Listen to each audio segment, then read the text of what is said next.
ਗੁਰੂ ਨਾਨਕ ਦੇਵ ਸਾਹਿਬ ਜੀ ਜੋ ਆਪਾਂ ਸੰਗਤੀ ਰੂਪ ਵਿੱਚ ਗੁਰੂ ਜੀ ਦੀ ਪਰਮ ਪਵਿੱਤਰ ਹਜ਼ੂਰੀ ਵਿੱਚ ਆ ਕੇ ਬੈਠਦੇ ਹਾਂ, ਉਹਨਾਂ ਦੇ ਸੰਬੰਧ ਵਿੱਚ ਬਚਨ ਫਰਮਾਉਂਦੇ ਨੇ। ਆਵੋ ਭੈਣੇ ਗਲ ਮਿਲਹਿ ਅੰਕ ਸਹੇਲੜੀਆ। ਆਵੋ ਭੈਣੇ ਤੋਂ ਮਤਲਬ ਹੈ ਆਵੋ ਸਤ ਸੰਗੀਓ, ਗਲੇ ਲੱਗ ਕੇ ਮਿਲੀਏ, ਜਿਸ ਦਾ ਮਤਲਬ ਹੈ ਕਿ ਬੜੇ ਪਿਆਰ ਨਾਲ ਸਾਧ ਸੰਗਤ ਵਿੱਚ ਬੈਠੀਏ। ਤੇ ਸਾਧ ਸੰਗਤ ਵਿੱਚ ਬੈਠ ਕੇ ਕੀ ਕਰੀਏ, ਅੱਗੇ ਸਾਨੂੰ ਇਸੇ ਬਚਨ ਵਿੱਚ ਉਹ ਸਮਝਾਉਂਦੇ ਨੇ। ਮਿਲ ਕੇ ਕਰਹਿ ਕਹਾਣੀਆਂ ਸਮਰੱਥ ਕੰਤ ਕੀਆਂ। ਸਾਧ ਸੰਗਤ ਵਿੱਚ ਮਿਲ ਬੈਠ ਕੇ ਜੋ ਸਰਬ ਸ਼ਕਤੀਮਾਨ ਸਾਡਾ ਮਾਲਕ ਹੈ ਪਰਮੇਸ਼ਵਰ, ਉਸ ਦੀਆਂ ਕਹਾਣੀਆਂ ਕਰੀਏ, ਉਸ ਦੀ ਕਥਾ ਕਰੀਏ। ਜੋ ਗੁਰੂ ਸਾਹਿਬ ਨੇ ਆਪਾਂ ਨੂੰ ਗੁਰਬਾਣੀ ਰੂਪ ਵਿੱਚ ਬਚਨ ਦਿੱਤੇ ਨੇ, ਉਹਨਾਂ ਬਚਨਾਂ ਦੀ ਵਿਚਾਰ ਕਰੀਏ, ਉਹਨਾਂ ਬਚਨਾਂ ਦਾ ਕੀਰਤਨ ਕਰੀਏ। ਇਹ ਕੁਝ ਆਪਾਂ ਸਤ ਸੰਗਤ ਵਿੱਚ ਮਿਲ ਕੇ ਬੈਠ ਕੇ ਕਰੀਏ। ਜੋ ਅਸੀਂ ਕਥਾ ਕਹਾਣੀਆਂ ਵਿਚਾਰਾਂ ਕਰਨੀਆਂ ਨੇ, ਉਹਨਾਂ ਵਿੱਚ ਅਸੀਂ ਇਹ ਵੀ ਗੱਲ ਸਾਹਮਣੇ ਰੱਖਣੀ ਹੈ, ਸਾਚੇ ਸਾਹਿਬ ਸਭ ਗੁਣ ਔਗਣ ਸਭ ਆਸਾਂ। ਇਹ ਗੱਲ ਕਦੇ ਭੁੱਲਣੀ ਨਹੀਂ ਕਿ ਸਾਡੇ ਵਿੱਚ ਕੋਈ ਔਗਣ ਨਹੀਂ ਹਨ, ਸਾਡੇ ਵਿੱਚ ਕੋਈ ਦੋਸ਼ ਨਹੀਂ ਹਨ, ਸਾਡੇ ਵਿੱਚ ਕੋਈ ਐਬ ਨਹੀਂ ਹਨ। ਇਹ ਗੱਲ ਸਾਨੂੰ ਕਦੇ ਵਿਸਰ ਨਹੀਂ ਜਾਣੀ ਚਾਹੀਦੀ, ਕਿਉਂਕਿ ਅਸੀਂ ਸਾਰੇ ਲੋਕ ਤਾਂ ਨਹੀਂ ਅਸੀਂ ਕਹਿ ਸਕਦੇ, ਪਰ ਬਹੁ ਗਿਣਤੀ ਸਾਡੀ ਉਹਨਾਂ ਹੀ ਲੋਕਾਂ ਦੀ ਏ ਜਿਹੜੇ ਅਸੀਂ ਸਮਝਦੇ ਹਾਂ ਕਿ ਅਸੀਂ ਸਰਬ ਗੁਣ ਸੰਪੰਨ ਹਾਂ, ਸਾਡੇ ਵਿੱਚ ਕੋਈ ਔਗਣ ਨਹੀਂ, ਸਾਡੇ ਵਿੱਚ ਕੋਈ ਗੁਨਾਹ ਜਾਂ ਦੋਸ਼ ਨਹੀਂ। ਪਰ ਸਤਿਗੁਰੂ ਜੀ ਆਖਦੇ ਨੇ, ਇੱਕੋ ਇੱਕ ਪਰਮਾਤਮਾ ਅਕਾਲ ਪੁਰਖ ਵਾਹਿਗੁਰੂ ਏ ਜਿਹੜਾ ਔਗਣਾਂ ਤੋਂ ਰਹਿਤ ਹੈ। ਅਸੀਂ ਸਾਰੇ ਭੁੱਲਣ ਵਿੱਚ ਹਾਂ, ਭੁੱਲਣ ਵਿੱਚ ਕੀਆ ਸਭ ਕੋਈ, ਕਰਤਾ ਆਪ ਨਾ ਭੁੱਲੈ। ਕੇਵਲ ਇੱਕ ਅਕਾਲ ਪੁਰਖ ਵਾਹਿਗੁਰੂ ਏ ਜਿਹੜਾ ਗਲਤੀ ਨਹੀਂ ਕਰਦਾ, ਕੋਈ ਭੁੱਲ ਨਹੀਂ ਕਰਦਾ। ਅਸੀਂ ਸਾਰੇ ਭੁੱਲਣ ਵਿੱਚ ਹਾਂ, ਗਲਤੀਆਂ ਕਰਨ ਵਾਲੇ ਹਾਂ। ਸੋ ਸਤਿਗੁਰੂ ਗੁਰੂ ਨਾਨਕ ਦੇਵ ਮਹਾਰਾਜ ਜੀ ਸਾਨੂੰ ਸਾਧ ਸੰਗਤ ਵਿੱਚ ਆਉਣ ਵਾਲਿਆਂ ਨੂੰ ਇਹ ਸਭ ਤੋਂ ਮੁੱਢਲਾ ਗਿਆਨ ਬਖਸ਼ਦੇ ਨੇ, ਸਿੱਖਿਆ ਦਿੰਦੇ ਨੇ। ਇੱਕ ਤਾਂ ਭਾਈ ਆਪਸ ਵਿੱਚ ਪਿਆਰ ਨਾਲ ਰਿਹਾ ਕਰੋ, ਦੂਸਰਾ ਜਦੋਂ ਵੀ ਮਿਲ ਬੈਠਣ ਦਾ ਸੁਭਾਗ ਸਮਾਂ ਪ੍ਰਾਪਤ ਹੋਵੇ, ਉਦੋਂ ਹੋਰ ਗੱਲਾਂ ਬਾਤਾਂ ਕਰਨ ਦੀ ਬਜਾਏ ਸਰਬ ਸ਼ਕਤੀਮਾਨ ਪਰਮਾਤਮਾ ਦੀਆਂ ਗੱਲਾਂ, ਉਹਦੀਆਂ ਕਥਾ ਕਹਾਣੀਆਂ ਕਰਿਆ ਕਰੋ। ਤੇ ਉਹਨਾਂ ਕਥਾ ਕਹਾਣੀਆਂ ਵਿੱਚ ਇਹ ਗੱਲ ਯਾਦ ਰੱਖਣਾ ਕਿ ਅਸੀਂ ਔਗਣਾਂ ਨਾਲ ਭਰੇ ਹੋਏ ਹਾਂ, ਕੇਵਲ ਮਾਲਕ ਸੱਚਾ ਪਾਤਸ਼ਾਹ ਜੀ ਦੇ ਵਿੱਚ ਕੋਈ ਔਗਣ ਨਹੀਂ। ਹਮ ਅਵਗੁਣ ਭਰੇ ਏਕ ਗੁਣ ਨਾਹੀ। ਇਹ ਗੱਲ ਹਮੇਸ਼ਾ ਆਪਾਂ ਧਿਆਨ ਵਿੱਚ ਰੱਖਣੀ ਹੈ।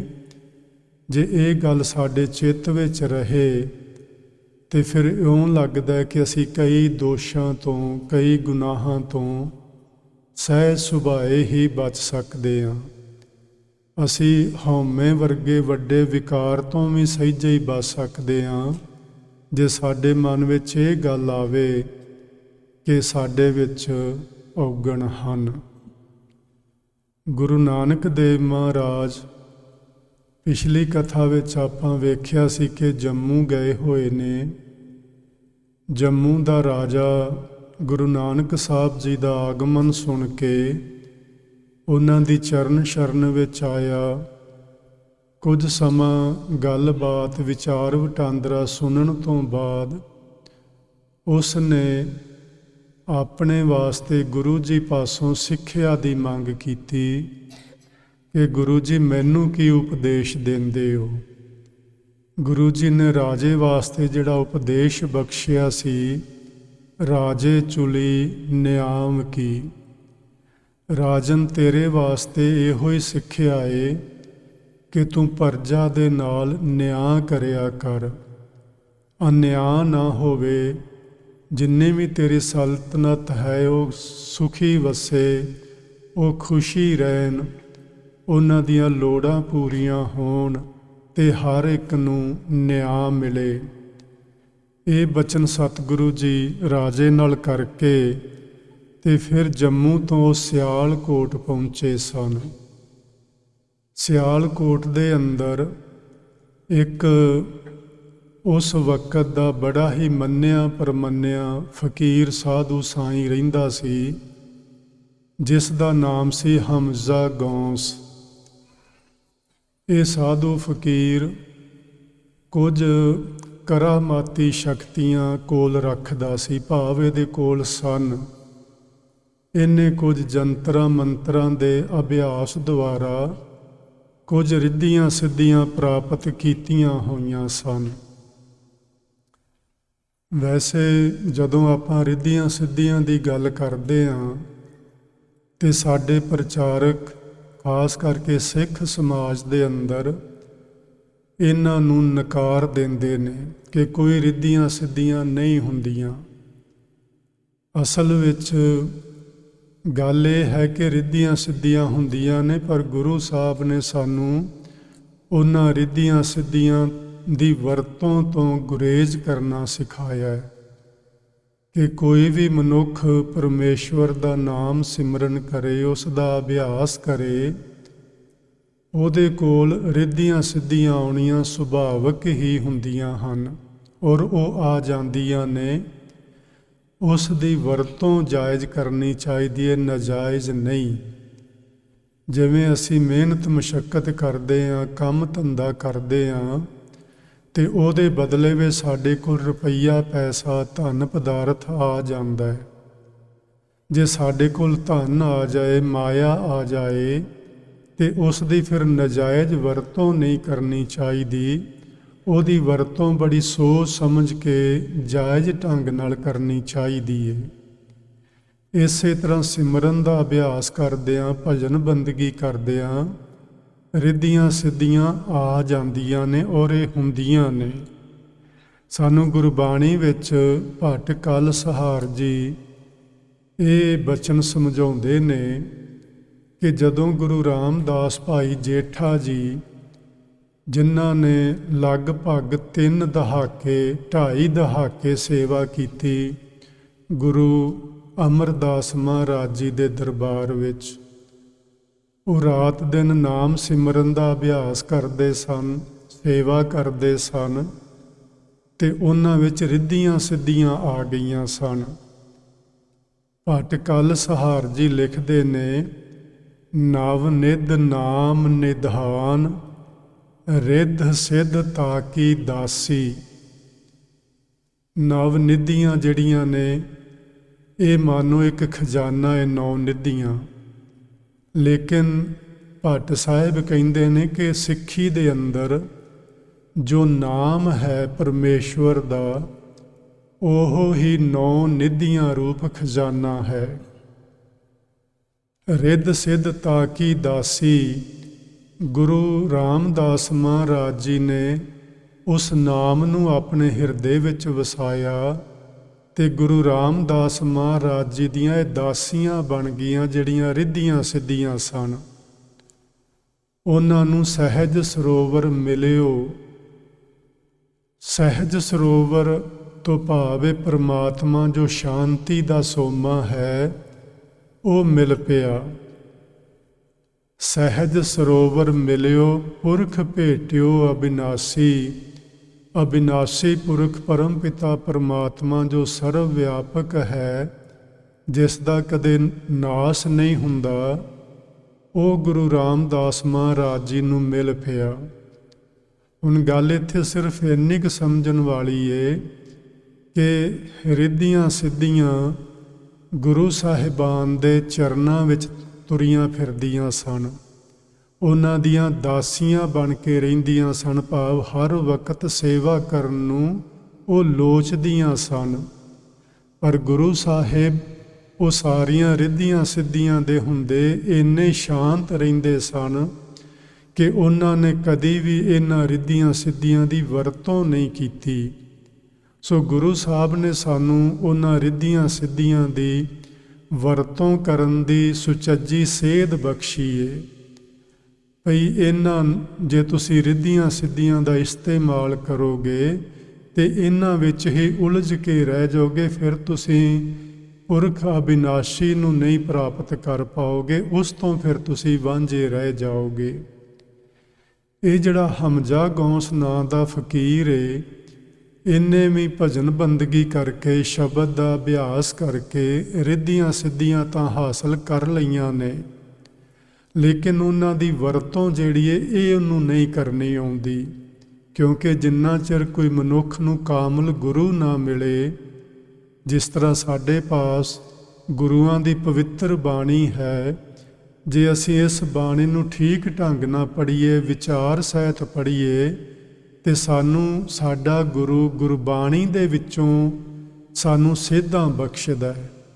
ਉਹ ਸਾਨੂੰ ਸਮਝਾਉਂਦੇ ਨੇ ਕਿ ਰਿੱਧ ਸਿੱਧ ਸਭ ਮੋਹ ਹੈ, ਨਾਮ ਨਾ ਵਸੈ ਮਨ ਆਏ। ਜੇ ਤੁਸੀਂ ਰਿੱਧੀਆਂ ਸਿੱਧੀਆਂ ਦੇ ਇਸ ਜੰਜਾਲ ਵਿੱਚ ਫਸ ਗਏ ਤੇ ਫਿਰ ਪਰਮੇਸ਼ਵਰ ਦਾ ਜੋ ਅੰਮ੍ਰਿਤ ਨਾਮ ਹੈ ਉਹਦੇ ਤੋਂ ਤੁਸੀਂ ਵਾਂਝੇ ਰਹਿ ਜਾਓਗੇ।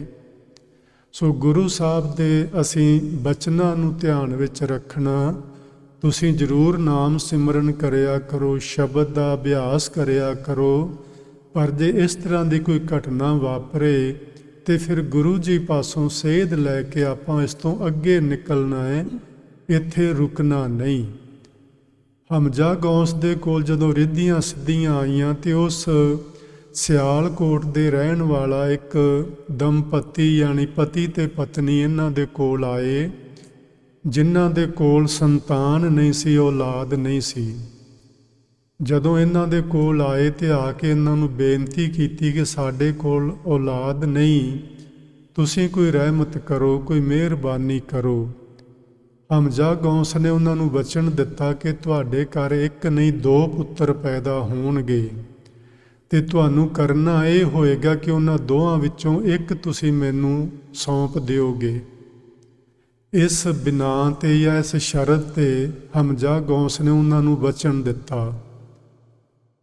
ਸਮਾਂ ਪਾ ਕੇ ਉਹਨਾਂ ਦੇ ਘਰ 2 ਪੁੱਤਰ ਪੈਦਾ ਹੋਏ। ਜਦੋਂ 2 ਪੁੱਤਰ ਪੈਦਾ ਹੋਏ ਤੇ ਹਮਜ਼ਾ ਗੌਸ ਨੇ ਉਹਨਾਂ ਕੋਲੋਂ ਇੱਕ ਪੁੱਤਰ ਦੀ ਵਾਪਸ ਮੰਗ ਕੀਤੀ ਕਿ ਹੁਣ ਤੁਸੀਂ ਮੈਨੂੰ ਦੇ ਦਿਓ। ਉਹਨਾਂ ਨੇ ਸ਼ਾਇਦ ਜਵਾਬ ਦੇ ਦਿੱਤਾ ਕਿ ਇਹ ਦੋਵੇਂ ਪੁੱਤਰ ਹੀ ਸਾਨੂੰ ਚਾਹੀਦੇ ਨੇ, ਤੁਸੀਂ ਕੀ ਕਰਨੇ ਨੇ, ਤੁਸੀਂ ਤੇ ਸਾਧੂ ਫਕੀਰ ਲੋਕ ਹੋ।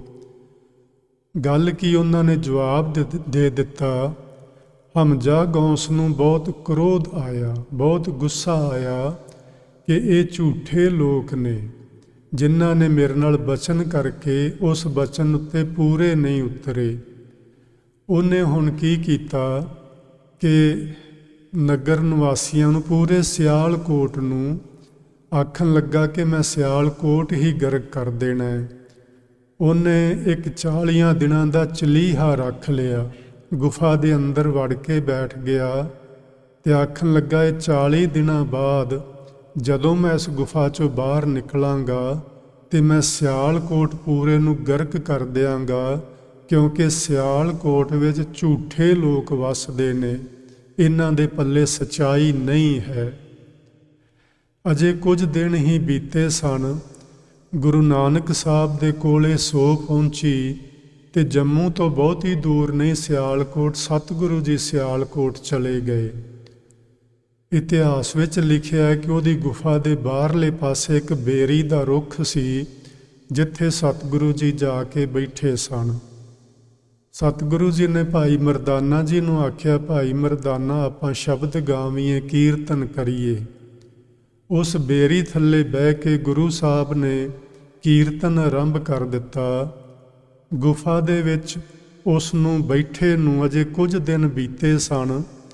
ਉਹਦਾ ਹੁਣ ਮਨ ਇਸ ਤਰ੍ਹਾਂ ਕਰੇ ਕਿ ਮੈਂ ਛੇਤੀ ਨਾਲ ਗੁਫਾ ਤੋਂ ਬਾਹਰ ਚਲਾ ਜਾਵਾਂ।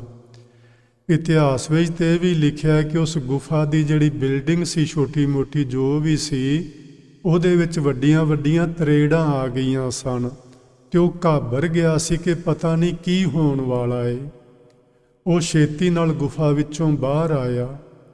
ਜਦੋਂ ਬਾਹਰ ਆਇਆ ਤੇ ਵੇਖਿਆ ਬਾਹਰ ਦੋ ਸਾਧੂ ਫਕੀਰ ਸਾਈਂ ਬੈਠੇ ਸ਼ਬਦ ਗਾ ਰਹੇ ਨੇ। ਉਹਨਾਂ ਦੇ ਕੋਲ ਪਹੁੰਚਿਆ।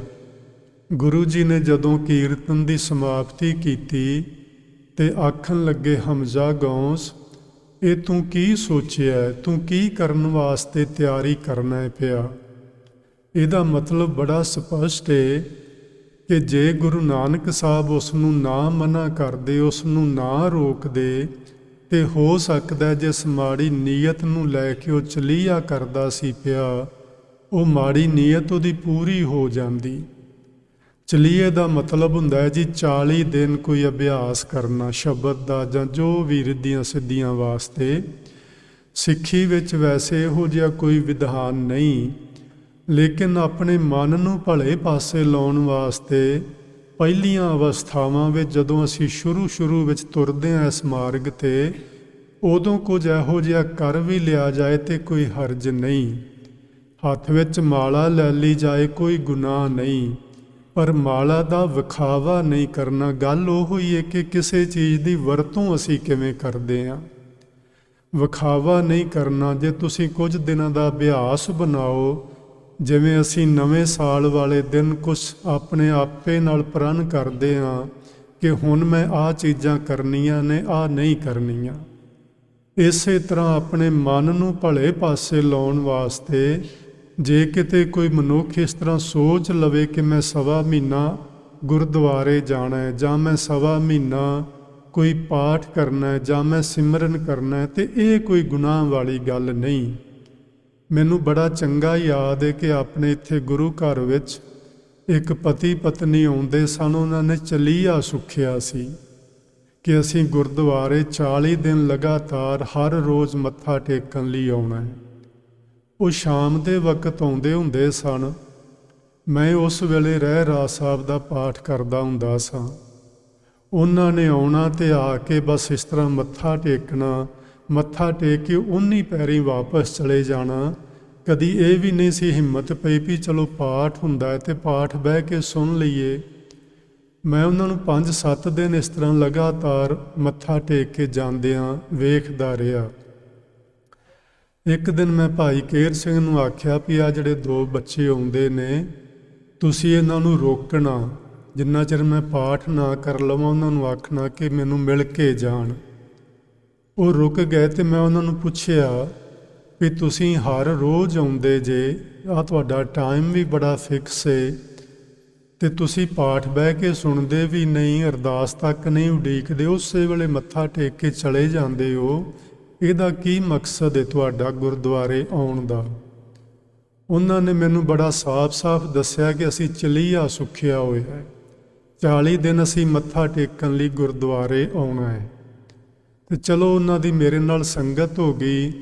ਉਹ ਸੰਗਤ ਐਸੀ ਬਣੀ ਕਿ ਉਹ ਹੁਣ ਤੱਕ ਗੁਰੂ ਘਰ ਨਾਲ ਜੁੜੇ ਹੋਏ ਨੇ। ਇਹ 20-22 ਸਾਲ ਪਹਿਲਾਂ ਦੀ ਗੱਲ ਹੈ।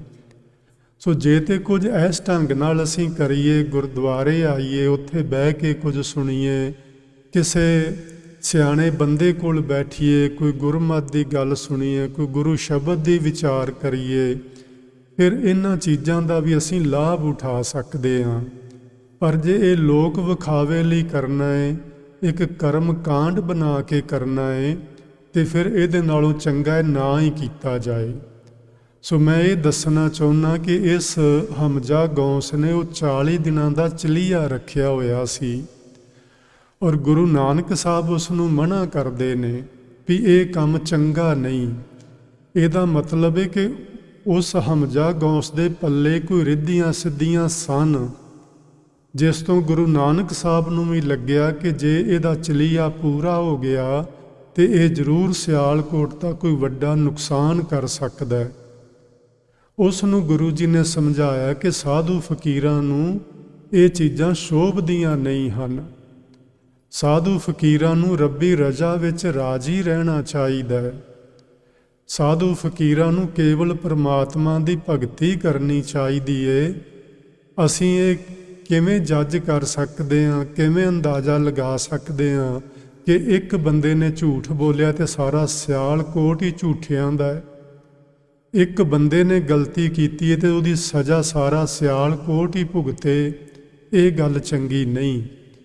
ਗੁਰੂ ਜੀ ਨੇ ਹਮਜ਼ਾ ਗੌਸ ਨੂੰ ਇਹ ਵੀ ਗੱਲ ਸਮਝਾਈ ਕਿ ਦੇਖ, ਇਹ ਜਿਹੜਾ ਕਿਸੇ ਨੂੰ ਸਜ਼ਾ ਦੇਣਾ, ਕਿਸੇ ਨੂੰ ਉਹਦੇ ਕੀਤੇ ਕਰਮਾਂ ਦਾ ਫਲ ਚੁਕਾਉਣਾ, ਚੰਗਾ ਜਾਂ ਮਾੜਾ, ਇਹ ਪਰਮੇਸ਼ਵਰ ਦੇ ਹੱਥ ਵਿੱਚ ਹੈ। ਰੱਬੀ ਕਾਨੂੰਨ ਨੂੰ ਅਸੀਂ ਆਪਣੇ ਹੱਥ ਵਿੱਚ ਨਾ ਲਈਏ, ਇਹ ਪਰਮਾਤਮਾ ਤੇ ਰਹਿਣ ਦਈਏ ਕਿ ਕਦੋਂ ਉਸਨੇ ਕਿਸੇ ਨੂੰ ਉਹਦੇ ਕੀਤੇ ਦਾ ਫਲ ਦੇਣਾ ਹੈ, ਕਦੋਂ ਨਹੀਂ ਦੇਣਾ, ਕਿੰਨਾ ਦੇਣਾ ਹੈ, ਕਿੰਨਾ ਨਹੀਂ ਦੇਣਾ।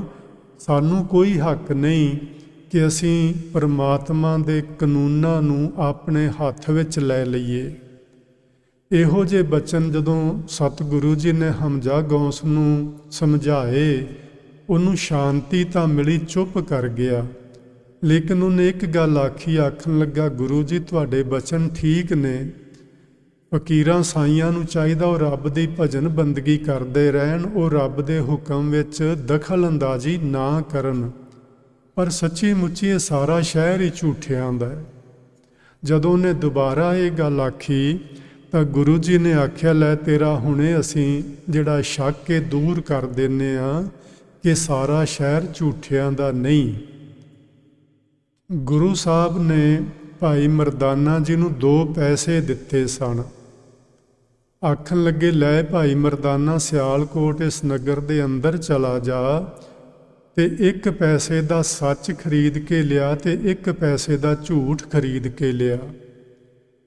ਭਾਈ ਮਰਦਾਨਾ ਜੀ ਗੁਰੂ ਜੀ ਦਾ ਬਚਨ ਮੰਨ ਕੇ ਉਹ 2 ਪੈਸੇ ਲੈ ਕੇ ਬਾਜ਼ਾਰ ਵਿੱਚ ਚਲੇ ਗਏ। ਕਈ ਦੁਕਾਨਦਾਰਾਂ ਨੂੰ ਮਿਲੇ ਕਿ ਮੈਨੂੰ 1 ਪੈਸੇ ਦਾ ਸੱਚ ਤੇ 1 ਪੈਸੇ ਦਾ ਝੂਠ ਚਾਹੀਦਾ ਹੈ। ਲੋਕ ਦੁਕਾਨਦਾਰ ਉਹਦੇ ਤੇ ਹੱਸਦੇ ਰਹੇ ਵੀ ਇਹ ਵੀ ਕੋਈ ਚੀਜ਼ ਖਰੀਦਣ ਜਾਂ ਵੇਚਣ ਵਾਲੀ ਏ, ਇਹ ਤੇ ਕੋਈ ਅੰਦਰ ਦੀ ਭਾਵਨਾ ਏ, ਇਹ ਨਾ ਖਰੀਦੀ ਜਾ ਸਕਦੀ ਏ ਨਾ ਵੇਚੀ ਜਾ ਸਕਦੀ ਏ। ਉਹ ਸਹਿਜੇ ਸਹਿਜੇ ਮੂਲੇ ਦੇ ਕੋਲ ਚਲਾ ਗਿਆ।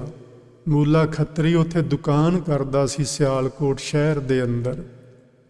ਉਹਦੀ ਦੁਕਾਨ ਤੇ ਗਿਆ ਤੇ ਉਹਨੂੰ ਆਖਣ ਲੱਗਾ ਵੀ ਮੈਨੂੰ ਗੁਰੂ ਜੀ ਨੇ ਭੇਜਿਆ, ਮੈਨੂੰ 1 ਪੈਸੇ ਦਾ ਸੱਚ ਤੇ 1 ਪੈਸੇ ਦਾ ਝੂਠ ਚਾਹੀਦਾ ਹੈ। ਜੇ ਤੇਰੇ ਕੋਲ ਹੈਗਾ ਤੇ ਮੈਨੂੰ ਦੇ ਦੇ। ਲੋਕੀ ਤੇ ਮੇਰੇ ਤੇ ਹੱਸਦੇ ਨੇ, ਪਰ ਮੇਰੇ ਗੁਰੂ ਨਾਨਕ ਸਾਹਿਬ ਨੇ ਮੈਨੂੰ ਕੁਛ ਗਲਤ ਚੀਜ਼ਾਂ ਲੈਣ ਲਈ ਨਹੀਂ ਭੇਜਿਆ। ਮੂਲਾ ਸਮਝ ਗਿਆ। ਉਹਨੇ ਉਹ 2 ਪੈਸੇ ਲਏ ਤੇ 2 ਟੁਕੜੇ ਕਾਗਜ਼ ਦੇ ਬਣਾ ਕੇ, ਇੱਕ ਦੇ ਉੱਤੇ ਲਿਖ ਦਿੱਤਾ ਜਿਉਣਾ ਝੂਠ, ਦੂਜੇ ਉੱਤੇ ਲਿਖ ਦਿੱਤਾ ਮਰਨਾ ਸੱਚ। ਇਹ 2 ਟੁਕੜੇ ਭਾਈ ਮਰਦਾਨੇ ਨੂੰ ਕਾਗਜ਼ ਦੇ ਕੇ ਤੇ ਵਾਪਸ ਤੋਰ ਦਿੱਤਾ। ਗੁਰੂ ਜੀ ਦੇ ਕੋਲ ਭਾਈ ਮਰਦਾਨਾ ਆ ਗਏ। ਉਹ ਫਕੀਰ ਸਾਈਂ ਵੀ ਗੁਰੂ ਸਾਹਿਬ ਦੇ ਕੋਲ ਬੈਠਾ ਹੋਇਆ ਹੈ। ਗੁਰੂ ਜੀ ਨੇ ਉਹ ਦੋਵੇਂ ਕਾਗਜ਼ ਦੇ ਟੁਕੜੇ ਉਹਨੂੰ ਫੜਾ ਦਿੱਤੇ ਹਮਜ਼ਾ ਗੌਸ ਨੂੰ ਕਿ ਇਹਨੂੰ ਪੜ੍ਹ। ਉਹਨੇ ਪੜ੍ਹ ਕੇ ਆਖਿਆ ਵੀ ਇਹਨੇ ਲਿਖਿਆ ਤੇ ਬਿਲਕੁਲ ਸੱਚ ਹੈ ਕਿ ਜਿਹੜਾ ਸਾਡਾ ਜੀਵਨ ਹੈ ਇਹ ਸਦਾ ਰਹਿਣ ਵਾਲਾ ਨਹੀਂ, ਇਹ ਬਸ ਅਸੀਂ ਚੰਦ ਸਵਾਸਾਂ ਦੇ ਹੀ ਪਰਾਉਣੇ ਹਾਂ। ਇਹ ਗੱਲ ਸਮਝਣ ਵਾਲੀ ਹੈ ਜੀ। ਪਿਛਲੇ ਦਿਨੀ ਭਾਈ ਹਰਭਜਨ ਸਿੰਘ ਹੋਰਾਂ ਇੱਕ ਸ਼ਬਦ ਬੜੇ ਪਿਆਰ ਨਾਲ ਪੜ੍ਹਿਆ ਸੀ, ਹਮ ਆਦਮੀ ਹਾਂ ਇੱਕਦਮੀ ਮੋਹਲਤ ਮੋਹਤ ਨਾ ਜਾਣਾ। ਅਸੀਂ ਇੱਕ ਦਮ ਦੇ ਹੀ ਇਨਸਾਨ ਹਾਂ। ਦਮ ਆ ਰਿਹਾ ਹੈ ਤੇ ਅਸੀਂ ਆਦਮੀ ਹਾਂ। ਜਦੋਂ ਦਮ ਨਹੀਂ ਆਏਗਾ ਅਸੀਂ ਆਦਮੀ ਨਹੀਂ ਰਹਾਂਗੇ, ਅਸੀਂ ਮਿੱਟੀ ਦੀ ਢੇਰੀ ਬਣ ਜਾਵਾਂਗੇ। ਇਸ ਨੂੰ ਭਾਈ ਮੂਲਾ ਜੀ ਨੇ ਆਖਿਆ ਸੀ ਜਿਉਣਾ ਝੂਠ। ਇਹ ਜੀਵਨ ਸਦਾ ਵਾਸਤੇ ਨਹੀਂ ਸਾਨੂੰ ਮਿਲਿਆ, ਮਰਨਾ ਸੱਚ। ਆਖਿਰ ਇਸ ਜੀਵਨ ਦਾ ਕੋਈ ਅੰਤ ਹੈ। ਅਸੀਂ ਵੇਖਦੇ ਹਾਂ ਸਾਡੀ ਜ਼ਿੰਦਗੀ ਦੇ ਦੋ ਸਿਰੇ ਨੇ। ਇੱਕ ਸਿਰਾ ਜਦੋਂ ਸਾਡਾ ਜਨਮ ਹੁੰਦਾ ਹੈ, ਇੱਕ ਸਿਰਾ ਜਦੋਂ ਸਾਡੀ ਮੌਤ ਹੁੰਦੀ ਹੈ। ਨਾ ਸਾਨੂੰ ਜਨਮ ਤੋਂ ਪਹਿਲਾਂ ਦਾ ਕੁਝ ਗਿਆਨ ਹੈ ਤੇ ਨਾ ਸਾਨੂੰ ਮਰਨ ਤੋਂ ਬਾਅਦ ਸਾਡੇ ਨਾਲ ਕੀ ਹੋਣਾ ਉਹਦੇ ਬਾਰੇ ਕੋਈ ਜਾਣਕਾਰੀ ਹੈ। ਆ ਵਿੱਚ ਥੋੜ੍ਹਾ ਜਿਹਾ ਸਮਾਂ ਹੈ ਸਾਡੇ ਕੋਲ ਜਨਮ ਤੇ ਮਰਨ ਦੇ ਵਿਚਕਾਰ। ਇਹ ਜਿਹੜਾ ਸਮਾਂ ਹੈ ਅਸੀਂ ਇਸ ਦੇ ਵਿੱਚ ਕੁਝ ਆਪਣੇ ਵੱਲੋਂ ਕਰ ਸਕਦੇ ਹਾਂ, ਕੁਝ ਚੰਗਾ ਕੁਝ ਮਾੜਾ। ਜੋ ਵੀ ਅਸੀਂ ਕਰਨਾ ਚਾਹੀਏ, ਅਕਾਲ ਪੁਰਖ ਵਾਹਿਗੁਰੂ ਜੀ ਨੇ ਸਾਨੂੰ ਇੱਕ ਥੋੜ੍ਹੀ ਜਿਹੀ ਛੋਟੀ ਜਿਹੀ ਇੱਕ ਖੁੱਲ੍ਹ ਦਿੱਤੀ ਹੋਈ, ਇੱਕ ਆਜ਼ਾਦੀ ਦਿੱਤੀ ਹੋਈ ਹੈ, ਜਿਹਨੂੰ ਅਸੀਂ ਵਿਲ ਪਾਵਰ ਆਖਦੇ ਹਾਂ। ਉਹ ਸਾਡੇ ਕੋਲ ਬਸ ਥੋੜ੍ਹਾ ਜਿਹਾ ਹੀ ਇੱਧਰ ਉੱਧਰ ਹੋਣ ਦੀ ਤਾਕਤ ਮਾਲਕ ਨੇ ਦਿੱਤੀ ਹੈ, ਜਿਸ ਨੂੰ ਅਸੀਂ ਆਪਣੀ ਮਰਜ਼ੀ ਨਾਲ ਵਰਤ ਸਕਦੇ ਹਾਂ। ਆਪਣੀ ਮਰਜ਼ੀ ਨਾਲ ਅਸੀਂ ਕੁਝ ਚੰਗਾ ਵੀ ਕਰਨਾ ਚਾਹੀਏ ਕਰ ਸਕਦੇ ਹਾਂ, ਕੁਝ ਮਾੜਾ ਵੀ ਕਰਨਾ ਚਾਹੀਏ ਕਰ ਸਕਦੇ ਹਾਂ। ਇਹਦਾ ਫਲ ਸਾਨੂੰ ਸਾਡਾ ਮਾਲਕ ਦੇਵੇਗਾ। ਇਸ ਲਈ ਸਾਨੂੰ ਕੁਝ ਵੀ ਕਰਮ ਕਰਨ ਤੋਂ ਪਹਿਲਾਂ ਬੜਾ ਸੋਚ ਸਮਝ ਲੈਣਾ ਚਾਹੀਦਾ ਹੈ ਤੇ ਹਰ ਕਰਮ ਬੜਾ ਸੋਚ ਸਮਝ ਕੇ ਕਰਨਾ ਚਾਹੀਦਾ ਹੈ ਕਿ ਜਿਹੜਾ ਇਹ ਮੈਂ ਕਰਮਾਂ ਦਾ ਬੀਜ ਬੀਜਣ ਲੱਗਾ, ਇਸ ਬੀਜ ਨੇ ਕਿਸੇ ਦਿਨ ਵੱਡਾ ਦਰਖਤ ਬਣਨਾ ਹੈ। ਇਸ ਨੂੰ ਫਲ ਵੀ ਜ਼ਰੂਰ ਲੱਗਣਗੇ ਤੇ ਫਲ ਉਹੋ ਹੀ ਲੱਗਣੇ ਨੇ, ਜੈਸਾ ਬੀਜੈ ਸੋ ਲੁਣੈ ਕਰਮਾਂ ਸੰਦੜਾ ਖੇਤ। ਜਿਹੋ ਜਿਹਾ ਬੀਜਾਂਗੇ ਭਾਈ ਗੁਰਮੁਖੋ, ਉਹੋ ਜਿਹਾ ਉਸ ਨੂੰ ਫਲ ਲੱਗੇਗਾ, ਫਲ ਕੋਈ ਹੋਰ ਨਹੀਂ ਲੱਗਣ ਵਾਲਾ। ਸੋ ਸਾਨੂੰ ਚਾਹੀਦਾ ਕਿ ਅਸੀਂ ਜੀਵਨ ਤੇ ਮਰਨ ਨੂੰ ਜ਼ਰੂਰ ਸਮਝੀਏ।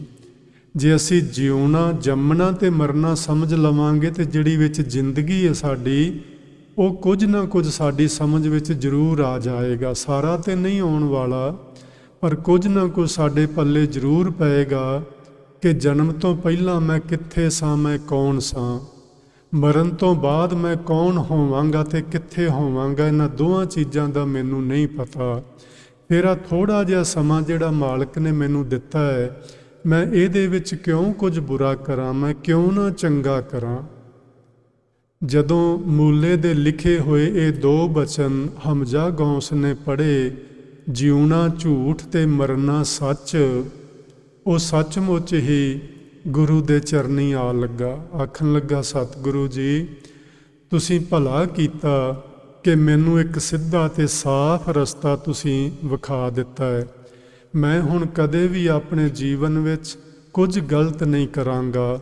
ਮੈਂ ਨਾਮ ਜਪ ਦਾ ਅਭਿਆਸ ਪਰਮਾਤਮਾ ਦੇ ਵਿੱਚ ਲੀਨ ਹੋਣ ਵਾਸਤੇ ਕਰਾਂਗਾ, ਉਹਦੀ ਨੇੜਤਾ ਦਾ ਆਨੰਦ ਮਾਣਨ ਵਾਸਤੇ ਕਰਾਂਗਾ। ਮੈਂ ਹੁਣ ਰਿੱਧੀਆਂ ਸਿੱਧੀਆਂ ਦੇ ਬਲ ਬੋਤੇ ਤੇ ਲੋਕਾਂ ਨੂੰ ਆਪਣੇ ਪਿੱਛੇ ਲਾਉਣ ਦਾ ਕੋਈ ਯਤਨ ਨਹੀਂ ਕਰਾਂਗਾ। ਇਹ ਬਚਨ ਗੁਰੂ ਨਾਨਕ ਸਾਹਿਬ ਜੀ ਦੇ ਭਾਈ ਫਕੀਰ ਹਮਜ਼ਾ ਗੌਸ ਦੇ ਨਾਲ ਸਾਂਝੇ ਹੋਏ। ਹਮਜ਼ਾ ਗੌਸ ਨੂੰ ਗੁਰੂ ਸਾਹਿਬ ਨੇ ਸਿੱਧੇ ਰਸਤੇ ਤੇ ਪਾਇਆ ਤੇ ਉਸ ਤੋਂ ਬਾਅਦ ਗੁਰੂ ਜੀ ਸਿਆਲਕੋਟ ਤੋਂ ਉੱਠ ਕੇ ਪਸਰੂਰ ਗਏ ਸਨ। ਉੱਥੇ ਸਾਈਂ ਮੀਆਂ ਮਿੱਠਾ ਜੀ ਨੂੰ ਮਿਲੇ ਨੇ। ਆਪਾਂ ਇੱਥੋਂ ਗੱਲ ਹੁਣ ਅਗਲੇ ਐਤਵਾਰ, ਵੈਸੇ ਅਗਲੇ ਐਤਵਾਰ ਵਿਸਾਖੀ, ਆਪਾਂ ਵਿਸਾਖੀ ਦੇ ਸੰਬੰਧ ਵਿੱਚ ਗੱਲਬਾਤ ਕਰਾਂਗੇ। ਉਸ ਤੋਂ ਅਗਲੇ ਐਤਵਾਰ ਆਪਾਂ ਇਹ ਸਾਈਂ ਮੀਆਂ ਮਿੱਠਾ ਜੀ ਵਾਲਾ ਇਤਿਹਾਸ ਵੀ, ਜੋ ਗੁਰੂ ਨਾਨਕ ਸਾਹਿਬ ਨਾਲ ਇਹਦੇ ਸਾਈਂ ਦੇ ਬਚਨ ਕੀ ਹੋਏ ਨੇ, ਇਹਨਾਂ ਨੂੰ ਸਮਝਣ ਦੀ ਜ਼ਰੂਰ ਕੋਸ਼ਿਸ਼ ਕਰਾਂਗੇ। ਇਹ ਜਿਹੜੇ ਸਾਈਂ ਸਾਧੂ ਫਕੀਰਾਂ ਦੇ ਨਾਲ ਗੁਰੂ ਸਾਹਿਬ ਦੇ ਬਚਨ ਹੁੰਦੇ ਨੇ, ਇਹ ਕੇਵਲ ਅਸਲ ਵਿੱਚ ਉਹਨਾਂ ਵਾਸਤੇ ਹੀ ਨਹੀਂ ਹਨ, ਇਹ ਸਾਡੇ ਸਾਰਿਆਂ ਵਾਸਤੇ ਹਨ। ਸਾਨੂੰ ਸਭਨਾਂ ਨੂੰ ਚਾਹੀਦਾ ਕਿ ਗੁਰੂ ਨਾਨਕ ਸਾਹਿਬ ਦੇ ਜਿਹੜੇ ਬਚਨ ਨੇ, ਇਹਨਾਂ ਨੂੰ ਆਪਣੇ ਜੀਵਨ ਵਿੱਚ ਅਪਣਾਈਏ। ਅਸੀਂ ਭਜਨ ਬੰਦਗੀ ਕਰੀਏ। ਜੇ ਕੋਈ ਰਿੱਧ ਸਿੱਧ ਫੁਰ ਪਵੇ, ਵੈਸੇ ਅਸੀਂ ਇੰਨੀ ਬੰਦਗੀ ਵਾਲੇ ਨਹੀਂ ਹਾਂ, ਇੰਨੀ ਭਗਤੀ ਵਾਲੇ ਨਹੀਂ ਹਾਂ ਕਿ ਸਾਡੇ ਕੋਲ ਰਿੱਧੀਆਂ ਸਿੱਧੀਆਂ ਆ ਜਾਣ, ਪਰ ਇਹ ਕੋਈ ਪਤਾ ਨਹੀਂ ਹੁੰਦਾ ਕਿਸੇ ਮਨੁੱਖ ਦੇ ਕਿਹੋ ਜਿਹੇ ਭਾਗ ਨੇ, ਪਿਛਲੀ ਕਿਸੇ ਦੀ ਕਿੰਨੀ ਕੁ ਕਮਾਈ ਏ, ਅਸੀਂ ਇਹਦੇ ਬਾਰੇ ਕੁਝ ਕਹਿ ਨਹੀਂ ਸਕਦੇ।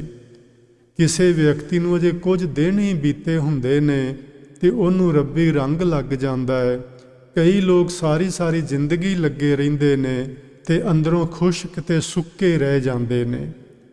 ਇਹ ਸਭ ਇੱਕ ਤੇ ਪ੍ਰਮਾਤਮਾ ਦੀ ਆਪਣੀ ਮੌਜ ਹੁੰਦੀ ਏ ਤੇ ਦੂਸਰਾ ਬੰਦੇ ਦੀ ਆਪਣੀ ਕੁਝ ਕਰਨੀ ਕਮਾਈ ਹੁੰਦੀ ਏ। ਸੋ ਆਪਾਂ ਗੁਰਮੁਖੋ ਕਮਾਈ ਕਰੀਏ ਭਜਨ ਬੰਦਗੀ ਦੀ, ਤੇ ਉਸ ਕਮਾਈ ਦਾ ਜੋ ਸਾਨੂੰ ਫਲ ਮਿਲੇ ਉਸ ਨੂੰ ਵਰਤਣ ਦਾ ਢੰਗ ਆਪਾਂ ਆਪਣੇ ਗੁਰਦੇਵ ਕੋਲੋਂ ਸਿੱਖਣਾ ਏ, ਤਾਂ ਜੋ ਅਸੀਂ ਆਪਣੀ ਕੀਤੀ ਹੋਈ ਕਮਾਈ ਨੂੰ ਵਿਅਰਥ ਨਾ ਗਵਾ ਕੇ ਚਲੇ ਜਾਈਏ, ਸਾਡੀ ਕੀਤੀ ਕਮਾਈ ਸਕਾਰਥਾ ਹੋ ਸਕੇ। ਤੁਸੀਂ ਬੜੇ ਪਿਆਰ ਨਾਲ ਅੱਜ ਦੀ ਇਸ ਗੁਰਮਤਿ ਵਿਚਾਰ ਨੂੰ ਸੁਣਿਆ। ਆਪ ਸਾਰੀ ਸੰਗਤ ਦਾ ਦਿਲੋਂ ਧੰਨਵਾਦ ਕਰਦਾ ਹਾਂ। ਮੇਰੇ ਪਾਸੋਂ ਵਿਚਾਰ ਕਰਦਿਆਂ ਬੇਅੰਤ ਪ੍ਰਕਾਰ ਦੀਆਂ ਹੋਈਆਂ ਭੁੱਲਾਂ ਦੀ ਖਿਮਾ ਬਖਸ਼ਿਸ਼ ਕਰਨਾ। ਪਿਆਰ ਨਾਲ ਆਖੋ ਜੀ, ਵਾਹਿਗੁਰੂ ਜੀ ਕਾ ਖਾਲਸਾ, ਵਾਹਿਗੁਰੂ ਜੀ ਕੀ ਫਤਿਹ।